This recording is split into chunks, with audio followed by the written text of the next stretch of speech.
17 বছর পরে আসলে আমি প্রথম আমরা ভোট দিচ্ছি এবং সুষ্ঠু নির্বাচন একটা হচ্ছে, পরিবেশটাও অনেক সুন্দর, ভালো লাগছে এবং ভোট দিতে পেরে আমি আসলেই খুবই আনন্দিত এবং ভোটের পরিবেশও অনেক সুন্দর। আমি আশাবাদী পছন্দের পার্টি, পছন্দের প্রার্থী আমাদের হবেন, এ ব্যাপারে আমরা আশাবাদী।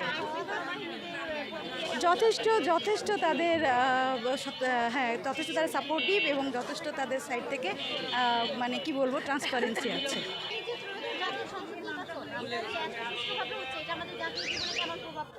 অবশ্যই এটা পজিটিভ একটা প্রভাব পড়বে, কারণ এটা আসলে একটা উদাহরণ যে আসলে আমরা অনেক দিন পরে একটা সুষ্ঠু নির্বাচন করতে পারছি।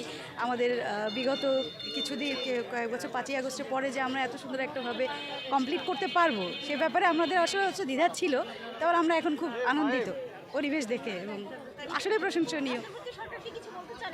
হ্যাঁ, তাদেরকে মন থেকে আমাদের আন্তরিকভাবে ধন্যবাদ এত সুন্দর একটা নির্বাচন করা এবং সকলকে অংশগ্রহণ নিশ্চিত করার জন্য আরও বেশি করে আমাদের তরফ থেকে, সাধারণ জনগণের তরফ থেকে নারী ভোটার আর নতুন প্রজন্ম, তরুণ ভোটারদেরকে বেশি দেখতে পাচ্ছি।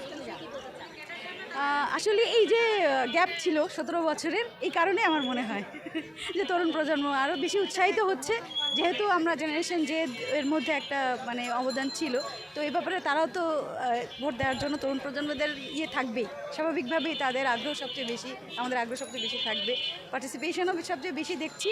আশা করি আমাদের ইনশাল্লাহ আমরা ধারাবাহিকতাটা ধরে রাখতে পারবো।